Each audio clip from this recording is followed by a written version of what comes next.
Pristatome jums pirmąją Europos mėgėjų krepšinio lygos apžvalgą, kurią paruošė Vilniaus krepšinio lyga. Pirmasis šios lygos turas vyko Minske, Baltarusijoje ir Vilniaus krepšinio lygos rinktinė debiutinėse rungtynėse susitiko su šeimininkais Baltarusijos NBL neprofesionaliosios krepšinio lygos atstovais. Idėja sukurti tokią krepšinio lygą kilo Vilniaus krepšinio lygai ir Švyturio Kauno krepšinio lygai, kurią bendrai parėmė ir mūsų kaimynai Latviai, Baltarusai, Rusai bei Ukrainiečiai. Šiemet debiutuoja 6 komandos iš 5 šalių, tačiau jau kitame sezone šis skaičius turėtų gerokai išsiplėsti. Pirmųjų rungtynių pradžioje buvo iškilmingai pristatytos abi komandos, įvardinant kiekvieną žaidėją. Vilniaus krepšinio lyga buvo vienintelė iš svečių, kurie atsivežė ir 2 savo arbitrus. Tai puikiai praeitame sezone mūsų krepšinio pirmenybėse pasirodžiusi Agnija Vilaniškytė ir jos kolega Tomas Paukštys. Šie abudu teisėjai surinko bene geriausius įvertinimus ir kaip paskatinimams jiems atiteko ši kelionė į tarptautinį turnyrą. Beje, įdomus faktas, jog neprofesionaliai Baltarusijos krepšinio lygai vadovavo treneris lietuvis Modestas Banevičius, kuris yra vienas iš šios lygos vadovų. Netrukus nuskambėjo abiejų šalių iškilmingi nacionaliniai himnai.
Nors Vilniaus krepšinio lygos rinktinė ir nebuvo stipriausios savo sudėties, tačiau vaikinai atvyko labai kovingai nusiteikę ir pasiruošę iškovoti bent jau vieną pergalę. Pirmose rungtynėse dėja mūsiškiai, tačiau 73-101 nusileido turo šeimininkams, Minsko NBL lygos geriausias žaidėjams. Nors rungtynių pradžia žadėjo lygiai ir įdomią 2 kaimininių šalių akistatą, galutinis rezultatas dėja buvo kitoks. Mūsų krepšininkai rungtynės pradėjo tokiu startiniu penketuku: Tomas Teikūnas, Švyturys, Edgaras Žemaitis, Pirtyje LT, Juozas Petravičius, Kreditas, Alfredas Lukaševičius, SKM Agotos Gryčia bei Rokas Garlauskas, SK Nemenčinė. Pirmosius taškus rungtynėse pelnė lietuviai, išsiverždami į priekį 5-0.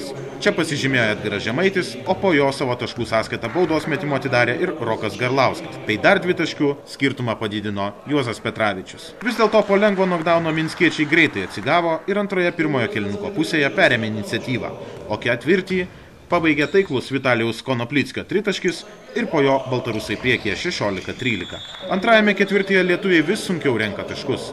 Įpusėjus ketvirčiui VKL rinktinė atsilieka jau 19-28. Tačiau į aikštelę grįžęs Edgaras Žemaitis pelno 5 taškus iš eilės ir inicijuoja komandos spurtą, mažindamas šeimininkų persvarą iki 24-28. Kėlinio pabaiga ir vėl priklauso Minsko rinktinės žaidėjams, kurie po vieno nuo lentos pataikyto tritaškio užsiveda ir netrukus šauna dar 2 tolimus šūvius. Tiesa, mūsiškiai kėlinuką pabaigia kiek geriau ir atsilieka 39-43 rungtynėms įpusėjus. Trečiajame kėlinuke lietuviams vis sunkiau sekasi stabdyti varžovų priekinės linijos žaidėjus, kurie dažnai kartoja metimus ir taip renka lengvus taškus. Po dar vieno minskiečių tritaškio kėlinuko pabaigoje traumą gauna patyręs VKL rinktinės žaidėjas Alfredas Lukaševičius. Jam yra suteikiama skubi medicininė pagalba. Trečiąjį ketvirtį užbaigia gražus Roko Garlausko tritaškis iš eigos, tačiau po jo atsiliekame jau 11 taškų skirtumų 56-67. Turėdami saugią persvarą paskutinėme ketvirtyje baltarusai žaidžia atsipalaidavę ir šiems dar kartą atsiriša krepšys metant iš toli.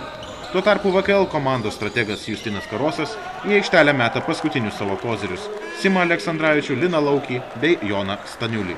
Pastarasis jau iš karto smeigia tritaškį, tačiau jis mažai ką lemiantis, o varžovų persvara jau išaugus iki 20 taškų žymos.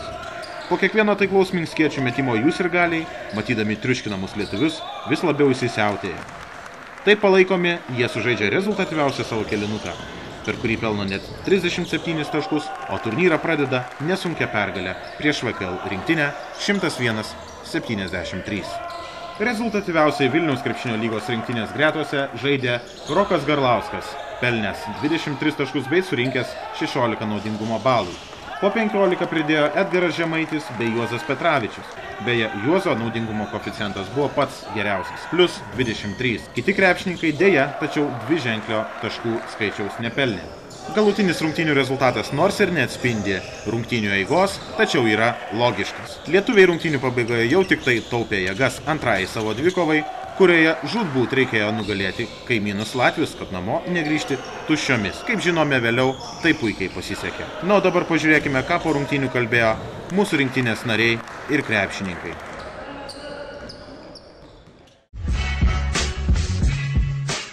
Kalbina vieną geriausių šių rungtynių žaidėjų Roką Garlauską.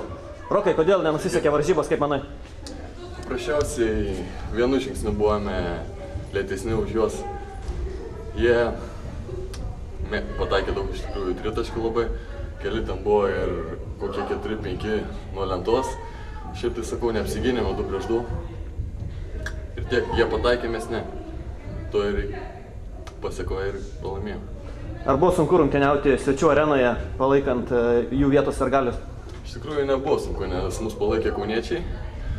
Lietuvių iš tikrųjų buvo. Gal truputėlį spaudimas ir buvo, bet galbūt neatkreipėme dėmesį. Kaip vertini savo žaidimą šiandienos rungtynėse? Visai neblogai iš tikrųjų. Tik tiek, kad galėjo tragiškai iš tikrųjų tiek aš, tiek visa komanda metėme baudas. Jeigu būtumėm pataikę, tai galbūt būtumėm paėmę ir pergalę būtent. Kaip manai, dar užteks, jeigu šiandienos antrosiam rungtynėm? Be abejo užteks. Kalbiname Kredito atstovą Juozą Petravičių. Juozai, pirmas komentaras tavo gyvenime, kaip sakei. Ir koks jausmas atstovauti Lietuvos rinktinę Baltarusijoje? Sveiki visi.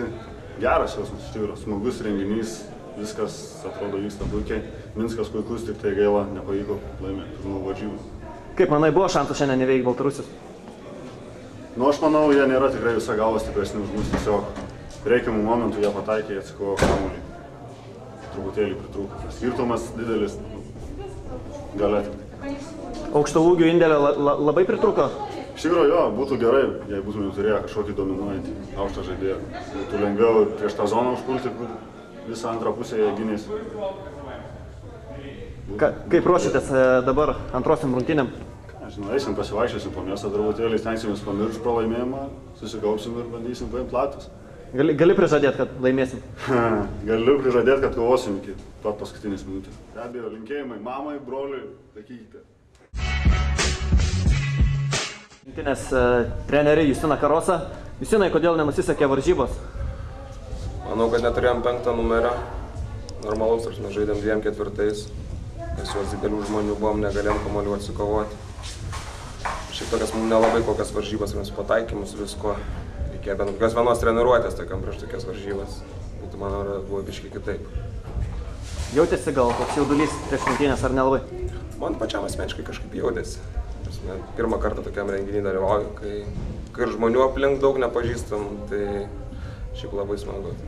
Kad tokia atmosfera miesto lygos krepšinio nepatirsi niekad. Iš tikrųjų labai smagu. Kaip liko jėgų dar prieš antras rungtynės? Manau, slačiai. Vyrai nusiteikę, nori laimėti, nori atsigriebti, kas nepavyko per pirmas varžybas, padarysim per antrą. Čia mums buvo tikriausiai pirmą treniruotę, bandysim žaisti ir laimėti.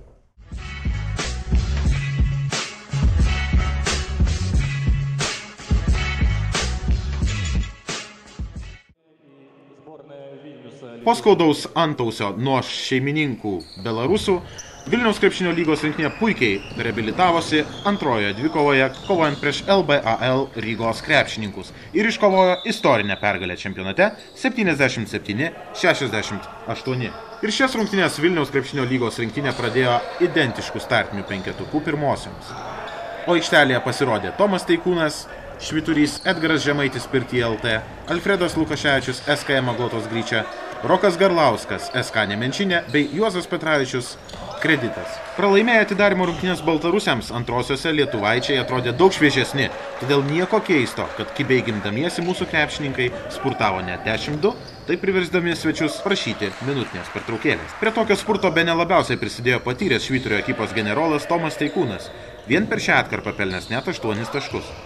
Vėliau į komandos puolimą sėkmingai įsijungė ir Juozas Petravičius, itin gerai grūmėsis po krepšiu bei pelnęs 3 dvitaškius paeiliui. Po pirmojo ketvirčio vilniečių rankose apčiuopiama persvara 23-11. Antrajame kėlinuke Vilniaus krepšinio lygos rinktinės treneris Justinas Karosas davė atsipūsti komandos lyderiams, todėl latviams kiek pavyko sumažinti atsilikimą.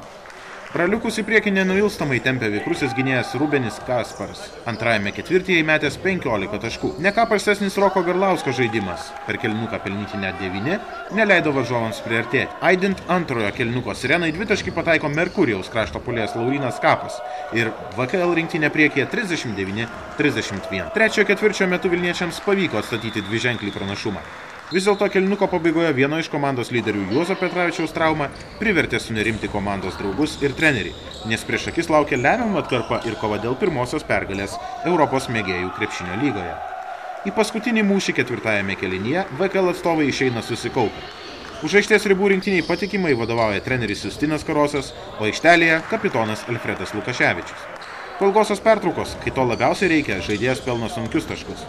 Į aikštę išleisti jaunieji Darius Dzikas ir Linas Laukis nepasimeta ir patyrusio žaidėjo Tomos Teikūno padedami abu pelno taškus savo komandai. Rungtynių paskutinėmis minutėmis latviai dar bandė spausti, tačiau prisirenka pražangų, kurias VKL atstovai verčia taikliais baudos metimais. Rungtynės užbaigė 2 tikslios Jono Staniulio baudos, kaip vėliau treneris juokavo, nulėmusios Vilniaus krepšinio lygos pergalę. 77-69, toks galutinis rezultatas ir istorinė pirmoji Vilniaus krepšinio lygos komandos pergalė Europos mėgėjų krepšinio lygoje. Po rungtynių taip pat pašnekinome mūsų komandos žaidėjus. Normaliai šiaip savijauta. Gerai, kad didelis laiko tarpas buvo tarp pirmų ir antrų, tai spėjom pailsėti.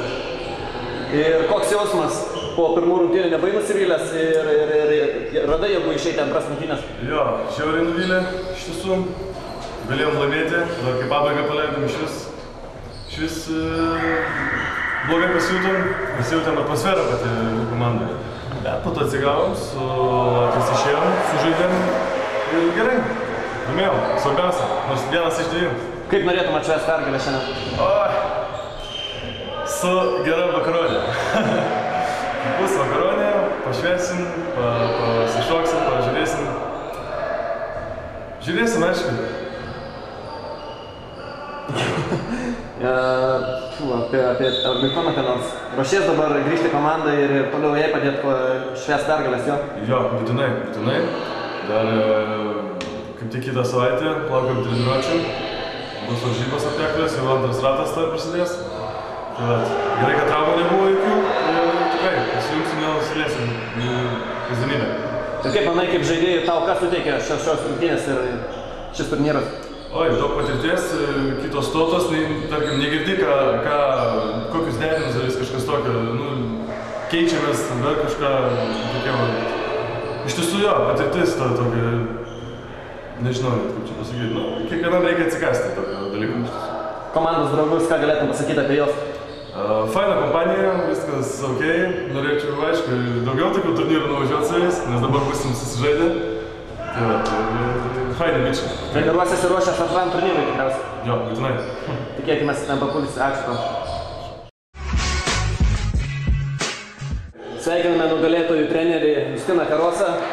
Koks jausmas dabar iškovojus pergalę? Geresnis? Puikus va, ką tik iš Rūbinės. Visas supildas yra išvenčia pergalę. O čia gal suprakaitavo, tokios sunkios rungtynės buvo? Ne, aš varžybos visiškai nesunkios. Davėm visiems pasižaisti. Kas pirmuose mažiau žaidė antrose, kad visi gautų pažaisti. Užteko kiek laimėtų. Varžovai atrodė gan patyrę, nebijojot, kad galės iššaut paskutiniam akimirkom ir pasivytimis? Nebijojot? Ne, matėm pirmas varžybas, nors nematėm, kas per varžovas ir matėm, kad galim manipuliuojant sudėtėm laimėtas varžybas. Alfredas Lukaševičius gan prastą formą demonstravo, bet laikėte į aikštėj. Tikėjotės, kad iššaus? Tikėjomės, žadėjom man bent vieną tritaškį, bet kažkaip nepavyko. Gal kitą kartą kažkaip. Gausit kažką prizą, gal kokią iš antrą? Tikriausiai, manau, vakarą reikės susitarti iš tikrųjų. Gerai, dėkui. Tuo tarpu kitose rungtynėse užfiksuoti tokie rezultatai. Latviai 50-82 pralaimėjo Ukrainos atstovams iš Kijevo Liga Monstrų komandai. Liga Monstrų palaužė ir mūsų tautos atstovus Švyturio Kauno krepšinio lyga 101-82. Tuo tarpu kauniečiai prieš tai įveikė Sankt Peterburgo komandą iš Rusijos 83-40. Na ir paskutinė dvikova, kurioje intrigos nebuvo, baltarusai 163 užtikrintai nugalėjo tuos pačius rusus iš Sankt Peterburgo. Na, o turnyrinė lentelė yra tokia. Po 2 pergalės iškovojusios Baltarusijos ir Ukrainos komandos pirmauja, lietuvaičiai Vilnius ir Kaunas po pergalę pasiekę dalinasi 3-4 vietas, na ir Latviai bei Rusijos atstovai pergalių dar neturi. Buvo išrinkti ir naudingiausi kiekvienos komandos krepšininkai. Jais tapo Sankt Peterburgo Rusija atstovas Aleksej Malina, ukrainiečių Aleksandr Radžev, vilniečių Rokas Garlauskas, kauniečių Tomas Pileckas, baltarusų Spartak Pogrebnov ir latvių Kaspars Rūbenis. Tuo tarpu turo naudingiausiai buvo šie įžaidėjas Baltarusijos komandos atstovas Denis Zakružnai, vidurio puolėjas Latvis Intars Michelsons, na o bendrai pats geriausias viso turo žaidėjas ukrainiečių atstovas Aleksandr Rychliuk. Vilniaus krepšinio lyga dėkoja savo rėmėjams, o ypač Lietuvos geležinkeliams už suteiktą galimybę apsilankyti Baltarusijoje. Kitas Europos mėgėjų krepšinio lygos turas jau gruodžio pradžioje, gruodžio 2-4 dieną Latvijoje, Rygoje. Susitiksime ten ir pasimatysime dar atkaklesnėse dvikovose.